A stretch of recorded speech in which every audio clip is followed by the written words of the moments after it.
Selamat pagi semuanya. Assalamualaikum warahmatullahi wabarakatuh. Waalaikumsalam warahmatullahi wabarakatuh. Alhamdulillahirabbil alamin. Alhamdulillahilladzi ataba al-hasan ala qurun syakur.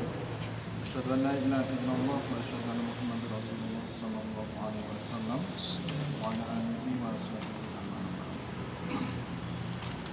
Baiklah para siswa-siswi sekalian, Yayasan Injeras Khusus Tulungagung, pada hari ini kami akan memberikan salah satu pelajaran yang tertulis atau sudah menjadi kurikulum wajib di yayasan ini ya, terutama kalian-kalian yang memang sudah memantapkan visi misinya untuk menjadi seorang wirausahawan, wirausahawati. Jadi kebetulan di sini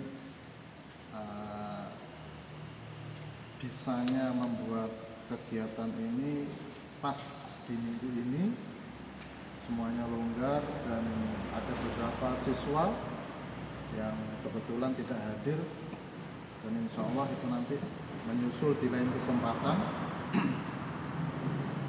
Yang ada saja dulu kita akan memulai pelajaran ini. Jadi untuk kegiatan yang awal, ketua kelas mohon dibimbing untuk memulai berdoa dulu sebelum dilaksanakan kegiatan ini. Silakan.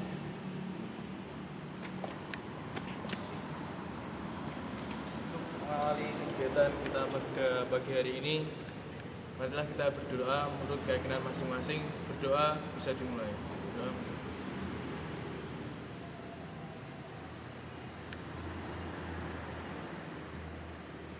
Berdoa selesai.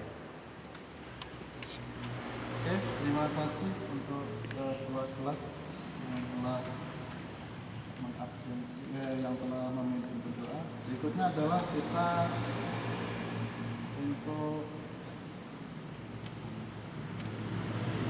melakukan absensi dulu ya. Jadi hari ini sebagian besar sudah hadir. Yang tidak hadir hari ini ada 13 orang atau berapa ya? Oh, kelas malam. Tidak. Yang kelas pagi aja sekitar berapa yang tidak hadir? Ada 8 orang. Jadi 8 orang itu yang tidak hadir. Si Awi, kemudian si Abdul, Didit, Gana, Ridho, Anam, Vicky sama Aril ya. Jadi untuk mewakili hari ini yang hadir sudah lebih dari 50%, kita anggap yang lain bisa menyusul.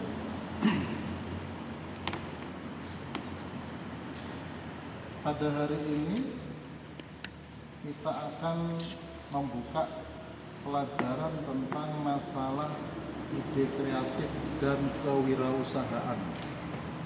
Kebetulan di hadapan kami sudah ada Guru Pamong. Selamat datang Ibu Rahma Oktavia. Beliau dari jajaran guru di SMK Negeri 2 Boyolangu, Tulungagung. Yang kebetulan beliau juga adalah ketua yayasan. Jadi kalau ada apa-apa, ketuanya beliau. Saya sebagai Dewan Guru, saya sebagai instruktur lapangan di sini hanya bisa memberikan pelajaran yang sudah menjadi kurikulum wajib untuk disampaikan kepada siswa-siswi sekalian. Adapun nanti kekurangan dan tambahan materi, mungkin beliau selaku Guru Pamong sekaligus ketua yayasan bisa memberikan yang lebih detail. Umpama kami belum bisa memberikan yang lebih detail. Gitu ya. Kemudian saya akan memberikan satu lembar masing-masing kertas kosong. Ini nanti bisa untuk menulis rangkuman ataupun intisari dari pelajaran yang kita pelajari hari ini ya.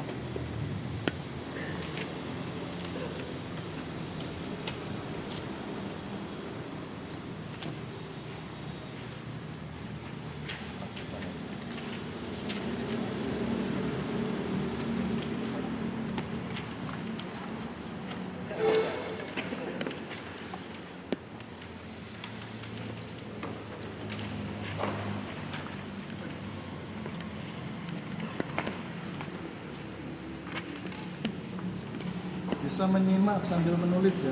Semi kita semi seperti halnya kelas pada umumnya.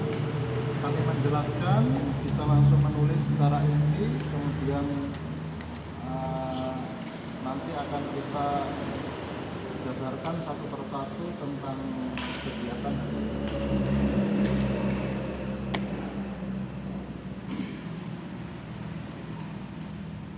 Mungkin waktu kita tidak banyak, sekitar 30 menit ke depan, jadi usahakan waktu ini digunakan sebaik mungkin. Apa yang kami sampaikan sebisa mungkin bisa ditangkap, kemudian nanti intisarinya apa bisa diingat-ingat, syukur-syukur bisa praktek semuanya. Karena ide kreatif dan kewirausahaan ini adalah tolok ukur awal mula kita mau berusaha, berwirausaha. Ada yang tahu apa itu wirausaha? Ada yang tahu? Wirausaha. Wirausaha itu dari dua kata ya, dua suku kata. Wira sama usaha. Wira itu apa? Orang Jawa. Pastinya tahu kalau orang Jawa. Wira. Kalian ingat nggak tokoh fiksi yang difilmkan dengan apa? 212. Wiro Sableng. Wiro itu berani. Ternyata Wiro itu berani. Sableng itu kan gila. Orang gila yang berani. Itu kan Wiro Sableng. Di sini topiknya adalah wira usaha. Usaha itu apa? Usaha itu segala sesuatu yang berhubungan dengan tenaga usaha untuk mencapai segala sesuatu. Nah, dalam hal ini untuk membuat kita itu menjadi jauh lebih baik, dari yang tidak tahu menjadi tahu, dari yang tidak berpenghasilan menjadi berpenghasilan, dengan catatan harus berani. Berwirausaha itu segala upaya agar sukses dan berhasil, tapi dengan yang berani. Orang usaha kalau nggak berani nggak jalan. Benar nggak? Kamu punya produk. Ini saya memberikan satu contoh adalah produk parfum ya. Parfum ini bagus, kemasannya oke, tapi kamu nggak berani memasarkan. Jadi nggak ini? Nggak berani menawarkan kepada koleganya, bahkan pada temannya nggak berani. Jadi nggak ini? Nggak jadi duit kan? Nggak jadi apa-apa kan? Masa mau kamu pakai semuanya? Kan nggak mungkin. Apalagi ini sudah membutuhkan modal dan tenaga yang sangat luar biasa, capek, meracik dan lain sebagainya. Ini kalau nggak penuh keberanian nggak akan berhasil. Seperti itu ya. Jadi wirausaha itu segala sesuatu yang berkenaan dengan dari awal nggak bisa menjadi bisa, dari awal nggak mampu menjadi mampu, terus dengan cara yang berani. Itu wirausaha seperti itu. Terus wirausaha ini sekarang kan sedang digalakkan oleh negara kita, itu sedang digalakkan. Angka wirausahawan di Indonesia itu sangat kecil. Bahkan ada yang menerangkan di bawah 10%. Padahal negara dengan tingkat wirausaha yang lebih dari 10% itu adalah ciri-ciri negara yang maju. Kita lihat Eropa itu bisa membuat mobil, bisa membuat mobil listrik dan lain sebagainya. Penemu-penemu itu dari Eropa, dari benua Amerika. Itu di sana hampir wirausahawan itu lebih daripada 10%. Sedangkan di Indonesia itu ada yang mengatakan cuma 5%, di bawah 5%. Berarti orang-orang suksesnya itu masih didominasi oleh orang yang 5% ini. 95% penduduk Indonesia itu masih belum sukses. Belum kaya finansialnya.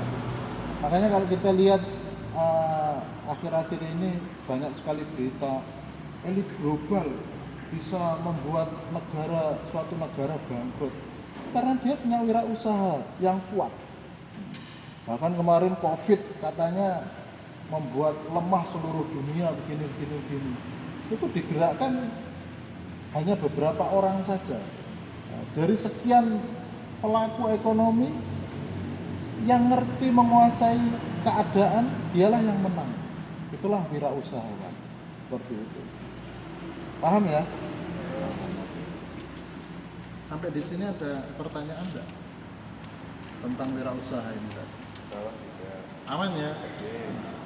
Jadi terus berikutnya ini kita lihat. Kalau kamu sudah paham apa itu wirausaha, yang berikutnya adalah karakteristik wirausahawan. Karakteristik wirausahawan itu harus tahu bagaimana. Yang pertama, karakteristiknya orang atau sifat-sifat tingkah lakunya orang yang berwirausaha harus pertama adalah punya mimpi. Punya mimpi.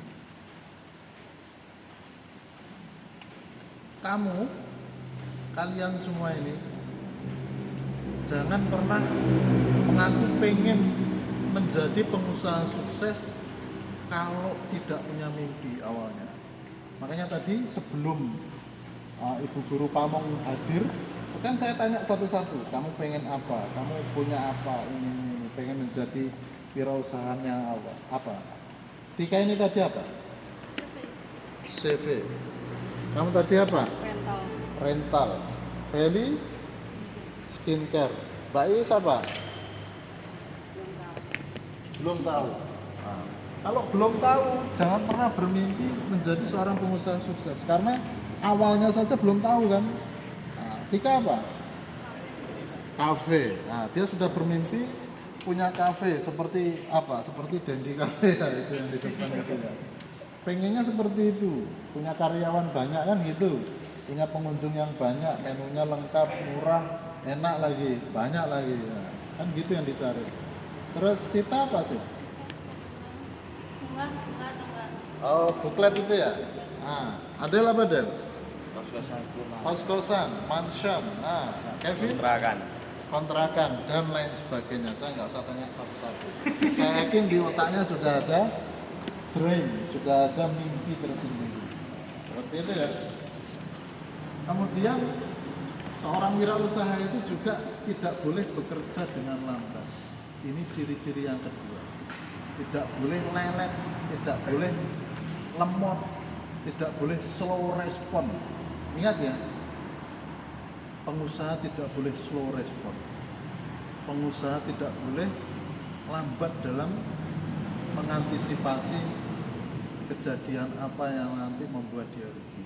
Itu yang kedua. Yang ketiga, seorang wirausahawan harus membuat keputusan yang langsung ditindaklanjuti. Langsung ditindaklanjuti. Ada masalah apa? Segera langsung ditindaklanjuti. Jangan ditunda-tunda. Soalnya kalau sudah ditunda, ini problem semakin banyak. Contoh, Tika tadi pengen buka kafe. Begitu buka, rame. Begitu buka, rame. Tapi ternyata ada kekurangannya. Pelanggan minta yang super pedas, mungkin mie level sekian. Tapi levelnya nggak naik-naik. Pelit sama cabai. Ini kalau dikomplain, yo ngono kuwi, ya gitu itu rasa level di sini. Nah, ini akan menjadi masalah. Jadi blunder. Feli ingin skincare yang bagus. Begitu dipakai beruntusan, ya kan? Itu dipakai justru membuat flagnya nggak hilang, tambah gede mungkin. Terus dikomplain, yang lain enggak tuh. Nah, ini yang bahaya. Coba kami ini jangan sampai ada apanya. Itu harus cepat. Jangan slow respon terus ditindaklanjuti. Silakan datang ke tempat kami, akan kami analisa dan lain sebagainya. Kontrakan juga gitu. Pak, kontrakannya ini sering mati lampu ini, Pak. Ada apa ini? Kalau dipasang cop-copan sekian ini kok langsung nggak bisa? Cek. Ternyata yang dipasang di situ salon yang berapa inci, ya jelas mati ya. Maaf, di sini kos-kosan kecil 1 bulan cuma 350.000 mungkin. Jadi mohon maaf, jangan memasang alat-alat elektronik yang di atas kapasitas kemampuan listrik yang dipasang. Itu kalau nggak ditindaklanjuti, dipikirnya ini kos-kosan apa nih kok nggak ada ini. Terus ketika ada sampah nggak segera diatasi, sampah ya sampahmu itu, nah, kan gitu. Harusnya yang namanya punya kontrakan itu harus sering melihat, dicek betul kontrakannya ini ada masalah atau tidak. Kenyamanan pengguna seperti itu. Yang ketiga, yang keempat, seorang wirausaha harus melaksanakan kegiatannya dengan penuh perhatian penuh, tanggung jawab tinggi dan tidak mau menyerah. Ada produknya yang kurang bagus, harus segera bertanggung jawab. Oh iya, saya mohon maaf, akan saya perbaiki. Harus mau bertanggung jawab ya. Terus tidak mudah menyerah untuk memperbaiki produk kualitasnya. Pelaponnya bocor, kos-kosan, biarin aja lah, belum waktunya bayar kalian, nikmati aja. Nah, jangan begitu. Gitu ya, ingat ya, skincare juga seperti itu. Ini kok kelihatannya aromanya nggak ada aroma, terus gini. Ya nanti, slow, nggak bisa. Terus yang kelima, seorang wirausaha dedikasinya harus tinggi dan bahkan harus mengorbankan kepentingan keluarga.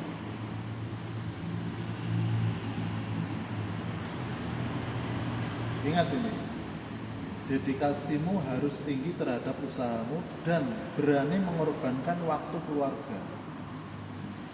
Kadang kalian harus pergi untuk seminar mungkin lah ya.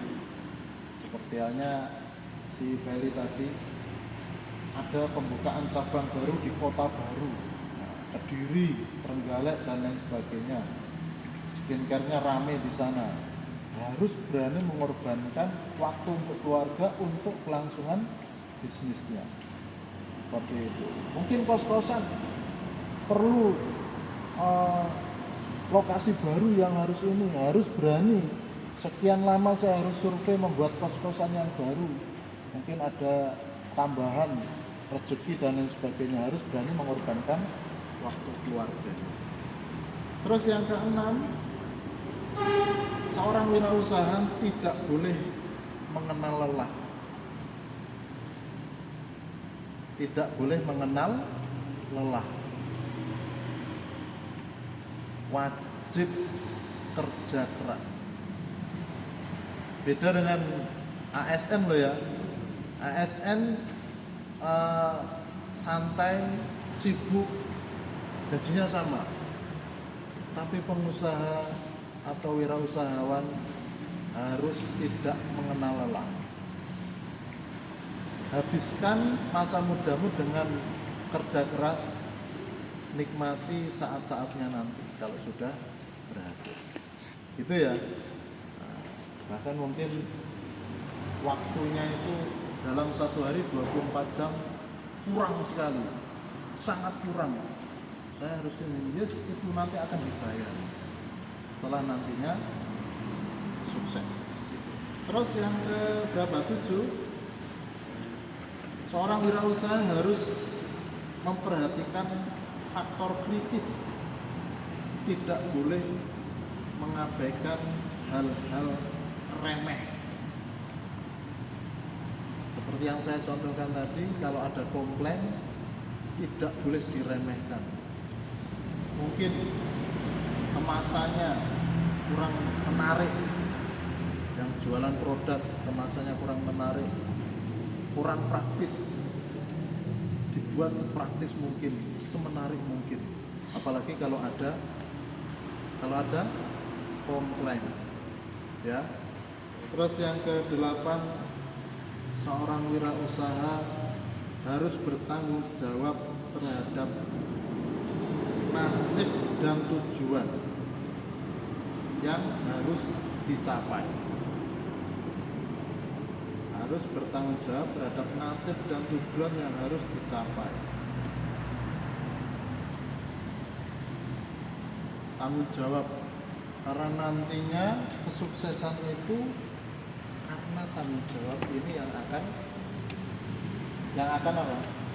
Yang akan menilai. Seseorang kalau tanggung jawab, walaupun ada kesalahan, pasti pelanggan akan menilai. Kos-kosan mungkin, kos-kosanmu kotor, kamu tanggung jawab. Tidak perlu kalau mungkin harus nunggu yang lain, nunggu pemilik pengontrak baru bersihkan sana. Harus selalu sigap, itu ya. Terus yang ke-9, seorang wirausahawan tidak mengutamakan kekayaan. Kekayaan itu bukan nomor 1. Motivasinya bukan uang.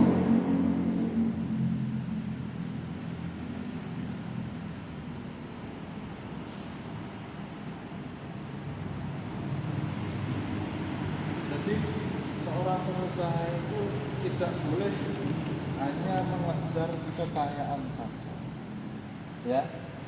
Tapi diingat, kepuasan konsumen itu juga harus diperhatikan. Memang pengusaha itu yang dicari adalah labanya, untungnya, benar nggak? Tapi kamu jangan menganggap kekayaan adalah tujuan utamanya. Kamu kaya aja kaya, tapi pelangganmu nggak puas, itu hilang nanti. ATM kamu hilang di situ. ATM kamu hilang. Pernah nggak akhir-akhir ini skincare viral, Feli? Nah, itu yang diambil cuma uangnya aja. Para konsumennya nggak diperhatikan. Bahkan isi di dalamnya ini kadang tidak sesuai dengan yang dituliskan di sini. Nah, ini kamu kaya, memang kaya. Perlu kamu ketahui ya. Ini parfum, parfum ini. Ini kamu tahu harganya berapa segini? Penuh segini. Berapa? 50.000, 60.000, ada lagi berapa? Salah ya. Ini 13.000. Parfum ini 13.000. Tapi belinya 5. Parfum ini satu 13.000.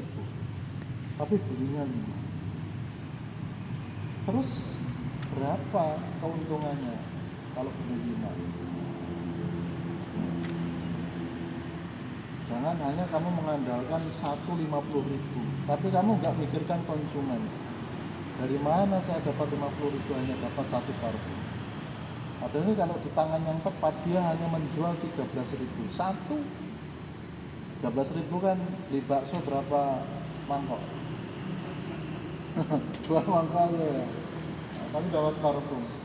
Ini adalah salah satu cara penjual wirausaha tidak hanya mengejar untung, tapi juga mengejar kepuasan konsumen. Dia tidak serta-merta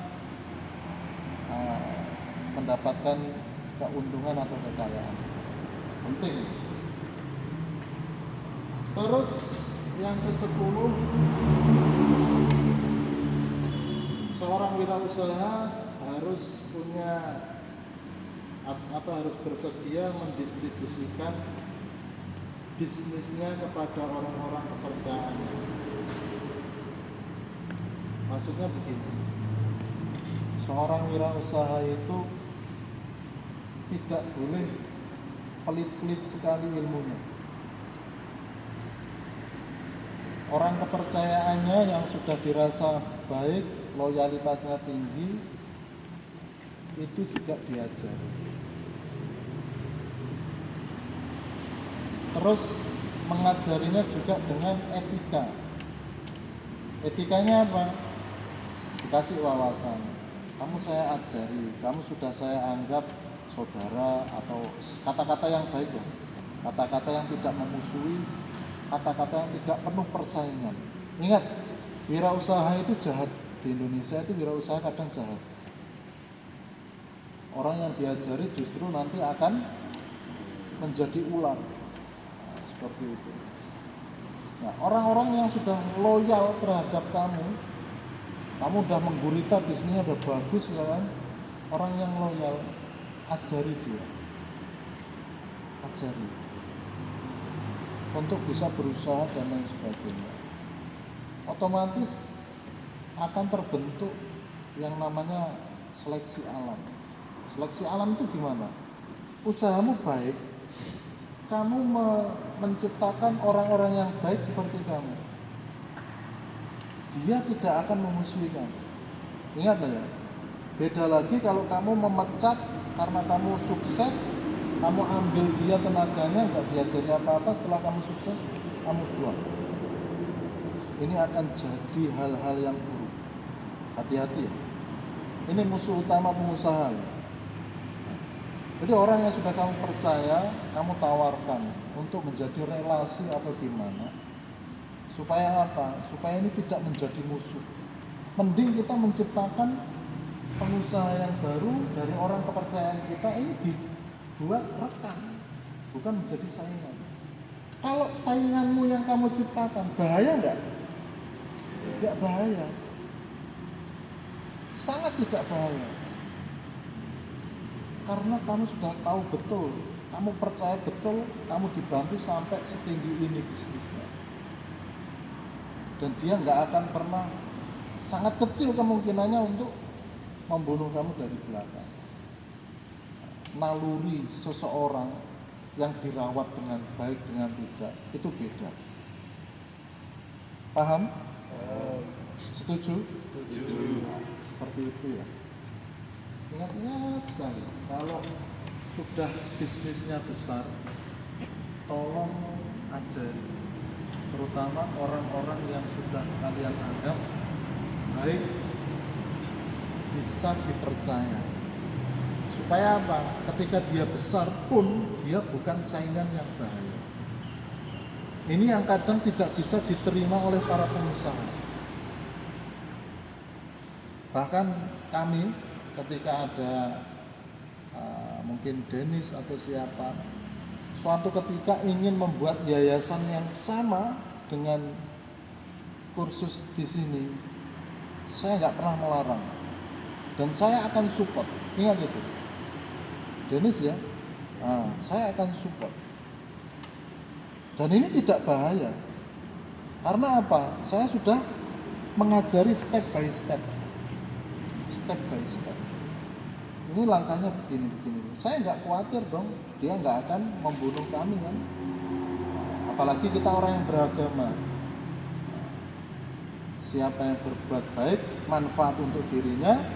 Siapa yang berbuat buruk, berat untuk dirinya. Kita sudah berusaha berbuat baik, ngajari. Kalau kamu mau sukses seperti ini, saya ajari gini. Tapi jangan lupa kulitnya, ya, jangan sampai jadi kacang lupa kulitnya. Dan itu tidak berbahaya. Ingat ya, tidak berbahaya. Itu adalah ciri-ciri 10 para pengusaha yang pengen usahanya berhasil. Seperti itu. Terus kita tahu ada yang namanya wirausaha itu berhasil dan gagal. Ada yang berhasil, ada juga yang gagal. Itu juga banyak faktornya. Nih, faktor keberhasilan usaha ada 11. Kita inti-inti aja ya. Yang pertama, perencanaan yang tepat. Rencananya tepat. Saya membuat skincare, mereknya apa, terus harganya berapa, terus ini sasarannya siapa, terus relasinya siapa, itu tepat, matang. Kedua, ada visi, misi, dan dedikasi yang tinggi. Visi, misi, dedikasi yang ketiga, adanya komitmen yang tinggi. 4, adanya dana yang cukup. Adanya dana yang cukup. Dalam hal ini adalah modal. Cukup modal. Ingat ya, modal itu tidak harus berupa uang. Ingat itu. Modal kepercayaan ini bisa jadi. Saya pernah punya teman, dia jualan apa? Nasi Arab itu. Nasi kebuli apa nasi biryani apa nasi bukhori itu di Jakarta. Dia cuma bisa masak, tapi dia nggak punya modal. Kita tahu di Jakarta itu nyewa resto atau tempat lah yang untuk jualan itu mahal ya. Apa-apa mahal, karyawan mahal. Setidaknya karyawan di sana gajinya berapa? 5 juta. Nah, itu semua akhirnya dia ngasih proposal, secara tidak sengaja dia hadir di majelis taklim. Mungkin untuk menenangkan hati atau gimana. Di pojok, waktunya bubar dia belum bubar. Mungkin taruh mikir, iya jadi nggak ya ini usaha ini. Terus ada yang menyapa, ini sudah selesai. Oh iya ya, sudah selesai. Yang lainnya udah bubar, dia belum bubar. Kelihatannya ada beban yang masih belum diurai. Setelah ditanya, oh ternyata gini. Oh kebetulan saya nyari relasi. Klop nggak? Saya punya tempat, saya butuh relasi. Siapa yang bisa bikin menu ini, siapa yang bisa bekerja, saya nyiapkan modalnya. Tuh, setelah di jalan 1 tahun, 2 tahun, 3 tahun, besar, buka cabang. Oke, yang ini sudah diajari, sudah mandiri, dia buka cabang sendiri untuk warungnya diri. Berarti apa? Modal tidak harus berupa uang. Kepercayaan, keterampilan, skill, itu sudah modal bagus. Terus umpama kalian ya punya skill, terus pengen punya modal sendiri.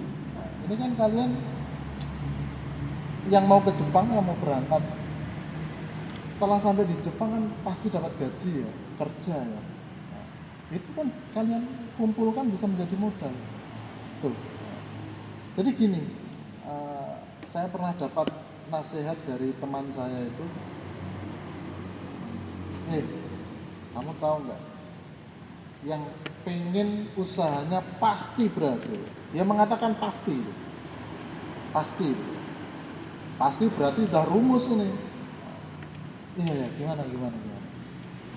Modalmu dengan modal yang halal, sesuai syar'i, tidak dari barang curian, tidak dari menipu, tidak dari segala sesuatu yang berhubungan dengan yang haram, yang riba dan lain sebagainya. Ini catatan khusus dari dia. Modalnya halal. Terus yang kedua apa? Produkmu yang akan kamu jual ini juga halal. Barang yang kamu jual itu barang halal, bukan barang haram. Terus yang ketiga adalah cara menjualnya harus dengan cara yang halal, tidak menipu. Nih, ini isinya, ini. Padahal isinya cuma sekian. Itu kan menipu kan? Walaupun ini modalnya halal, produknya halal, tapi cara menjualnya haram, menipu. Dalam hal ini adalah goror dan doror. Bahasa Arabnya goror itu tipuan, doror itu membahayakan. Jadi jangan sampai, mungkin awal-awal bisnismu lancar, tapi suatu ketika sesuai dengan 3 kriteria ini tadi bisa bangkrut. Modalnya halal, kalau kalian ke Jepang kan pasti halal ya, kalian nggak nyuri kan. Terus produkmu ini produk halal, bahan-bahan yang kamu jual ini produknya halal. Dan yang ketiga, cara menjualnya dengan cara yang halal, pasti berhasil, pasti.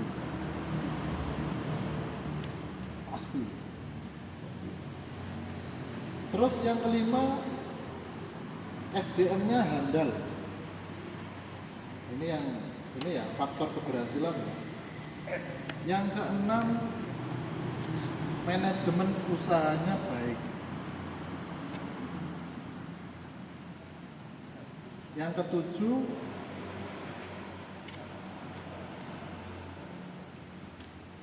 faktor permintaan yang kontinu.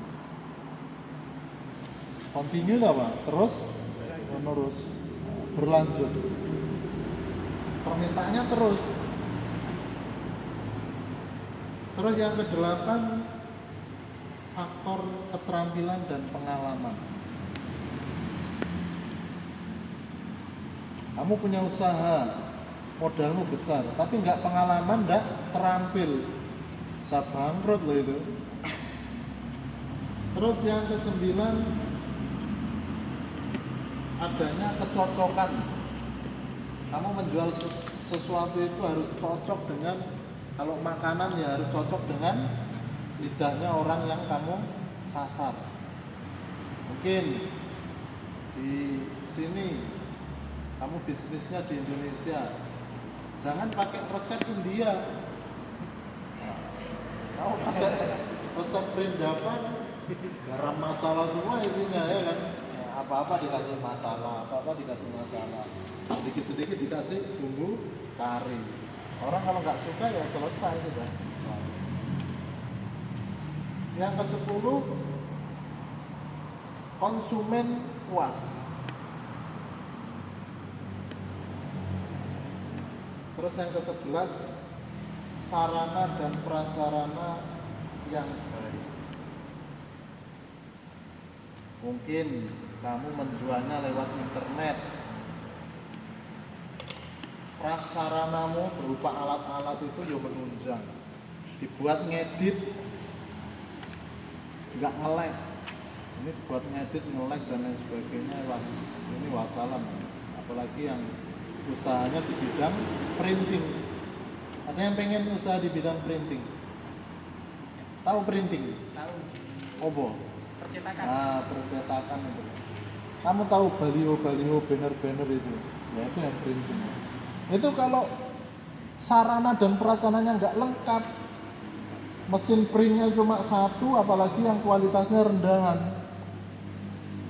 tintanya macet, gampang ngeblur, dibuat ngeprint warnanya merah ternyata jadinya kuning, hancur lah. Ya kan gitu kan. Itu adalah faktor keberhasilan. Sekarang faktor gagalnya. Ada 7 faktor ya. Sebenarnya tinggal dibalik aja 11 itu jadi, tapi ini kita rangkum jadi 7. Yang pertama, tidak matang perencanaan.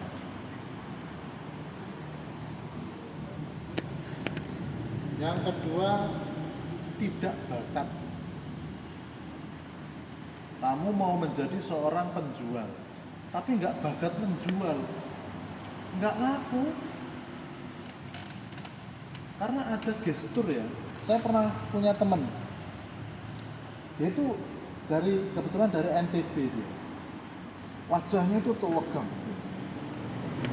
Pada saat di Jepang, arubaito, tahu arubaito? Part time, part time itu kerja sampingan gitu. Dia cuma nyebar brosur sama ngomong, "Irashaimase, selamat datang," itu kan, silahkan masuk itu kan. Itu loh, sejak ada dia masuk di situ. Kebetulan waktu itu jualan kebab ya. Ada jualan kebab, orang Maroko nyari part time jualan kebab, suruh bantu.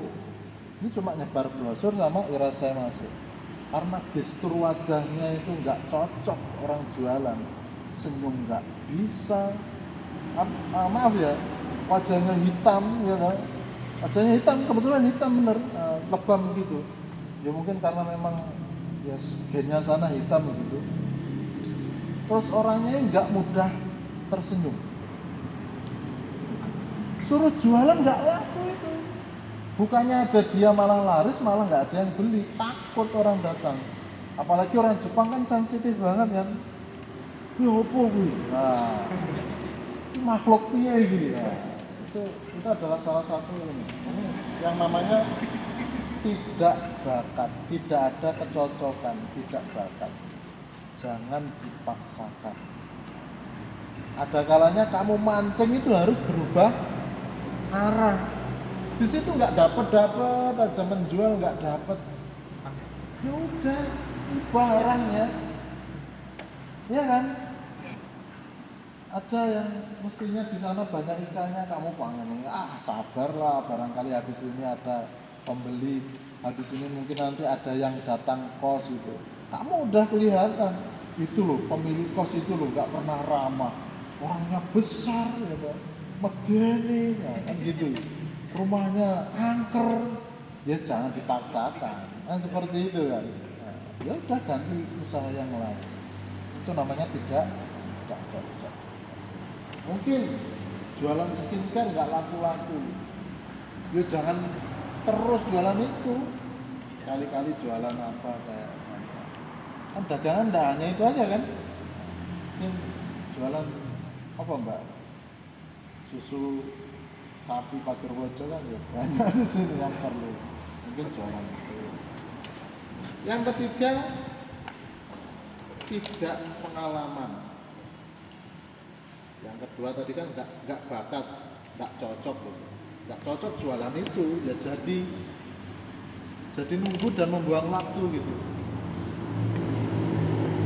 Terus yang keempat, tidak punya semangat wirausaha. Wirausaha hanya ikut-ikutan, tahu? Wirausaha hanya ikut-ikutan. Temannya wirausaha itu, mbok menowo. Ini nggak punya pendirian ya, nggak semangat, hanya ikut-ikutan. Terus yang kelima, kurangnya modal. Usahamu jalan, tapi kamu nggak mau memodali tambahan, nggak nyari modal tambahan. Kamu jualan makanan, permintaannya banyak, tapi kamu nggak mau mencari modal tambahan. Mungkin di mana daerah Trenggalek kan banyak ubi apa-apa ya, itu buat keripik kan gitu, udah laris sehari 100 kilo, mungkin sudah bisa punya omset 100 kilo terjual. Ya cuma itu aja, tambah lagi, enggak, saya pengen 100 kilo aja. Ini ciri-cirinya nggak mau menambah modal. Mestinya kalau ditambah modal, beli 1 ton langsung produksi, itu usahanya meningkat. Tapi berhubung dia nggak mau, saya capek ini kalau lebih dari 100 kilo, biarin gini aja lah, biar saya bisa tidur siang. Pengusaha itu jangan pernah tidur siang kalau belum sukses ya. Pengusaha itu harus tahan ngantuk. Yang lainnya mungkin karyawannya sudah istirahat, dia tidak boleh istirahat. Dia harus melakukan cek-cek dan lain sebagainya, apa yang kurang untuk hari esok apa. Yang keenam, tidak bisa pemasaran produk. Kamu bisa menciptakan produk yang enak, tapi pemasarannya gak iso. Pemasarannya gak maksimal. Ayo lho, telo crispy-ne Mbak Iis kayak jarine enak. Aku ora iso adol lho. Bu kono-kono piye? Ya enggak ngaku walaupun enak gitu. Terus yang ketujuh, tidak memiliki etos kerja yang tinggi. Etos kerja yang tinggi itu contohnya adalah orang Jepang. Kalau mau mencontoh etos kerja adalah etos kerjanya orang Jepang. Bahkan ini ya, orang Jepang kalau kuliah di luar negeri, dengar orang tuanya meninggal, dia nggak berani pulang kalau belum lulus. Ingat ya, orang Jepang kalau kuliah ke luar negeri, mendengar ada apa di negaranya, terutama keluarganya, entah itu sakit bahkan meninggal, dia tidak pulang. Dia boleh pulang kalau sudah lulus dan sukses. Tuh, salah satu etos kerjanya orang Jepang. Jangan pernah pulang kalau belum sukses. Kalian juga nanti 5 tahun di Jepang, kalau bisa nabung yang banyak. Nggak usah sering cuti ya. Tulungagung tuh ya mau ngene-ngene ae ya ta. Timbang awakmu mulai kaya duit ae sing mulai. Sekali cuti berapa coba mikir? Tiket 7 juta, pulang pergi berarti 14, belum yang lain-lain dan lain-lain. Kuwi nek pas oleh sing 7 juta. Kalau yang dapat 10 juta pulang pergi sudah 20. Emang kamu nggak bawa apa-apa? Setidaknya nanti ketemu keponakan gini, nggak dikasih ini, sangu lagi, ya, malah entek kalian itu, gaji 2 bulan habis itu, seperti itu. Hanya jangan sering-sering cuti. Yo kalau mungkin adatnya orang Indonesia itu apa ya, berduka itu harus pulang, yo pulanglah. Tapi kan masa berduka terus-menerus setiap tahun kan? Mungkin setahun sekali, kalau ada kedukaan mungkin bapaknya, ibunya dan lain sebagainya ada apa, boleh pulang. Tapi ya jangan keseringan, seperti itu ya. Tuh. Jadi kalau masalah etos kerja yang tinggi, contohlah etos kerja orang Jepang. Seperti itu. Oke ya, untuk pertemuan kali ini saya rasa sampai di sini dulu. Masih ada hari esok masih dengan acara yang sama. Kita selesaikan besok. Targetnya memang 2 hari. Nah, setelah ini nanti kalian lanjut pelajaran yang seperti biasa. Mungkin ada tambahan atau hasil temuan apa dari Ibu Pamong? Tidak ada tadi ya, sudah cukup baik hasil kita hari ini. Ada yang bertanya dari materi ini tadi, teman-teman? Aman? Aman semuanya. Terus yang ini, yang barisan depan, calon pengusaha sukses semuanya, ada yang bertanya? Tidak ada ya? Aman ya? Oke. Kalau tidak ada, saya hanya bisa berharap dari sekian pelajaran ini tadi semuanya bisa menangkap dan menerapkan. Mudah-mudahan semuanya bisa menjadi seorang pengusaha yang tajir, pengusaha yang sukses dunia dan akhirat, pengusaha yang tidak melanggar norma agama, pengusaha yang mementingkan karyawan dan keluarganya, tidak menomorsatukan dirinya sendiri. Ini adalah suksesnya seorang pengusaha. Itu ya. Kalau tidak ada pertanyaan, saya anggap sudah paham. Kita lanjutkan materi besok, masih ada beberapa materi yang harus diselesaikan. Besok di jam yang sama atau bukan? Ayo, di hari esok itu bisa atau tidak? Besok? Berarti hari Rabu. Insya hari Rabu ya, kita lanjutkan hari Rabu. Mudah-mudahan tidak ada rintangan dan tidak hujan. Soalnya kalau hujan selesai kita, ini suaranya besar banget. Nah, gedung ini kalau kena hujan, suaranya keras. Terus kalau kena panas, panasnya minta ampun. Tapi ya dinikmati aja dulu ya. Karena mungkin awal tahun baru nanti kita tidak di sini. Kita sudah mendapatkan tempat yang lebih adem lah insya Allah. Tak bolehnya saya enek AC nih. Tapi biayanya naik dong. aman. Hanya bercanda aja. Mohon maaf atas segala kekurangannya. Kita lanjutkan hari Rabu ya. Yang kurang lebihnya mohon maaf yang sebesar-besarnya. Assalamualaikum warahmatullahi wabarakatuh. Waalaikumsalam.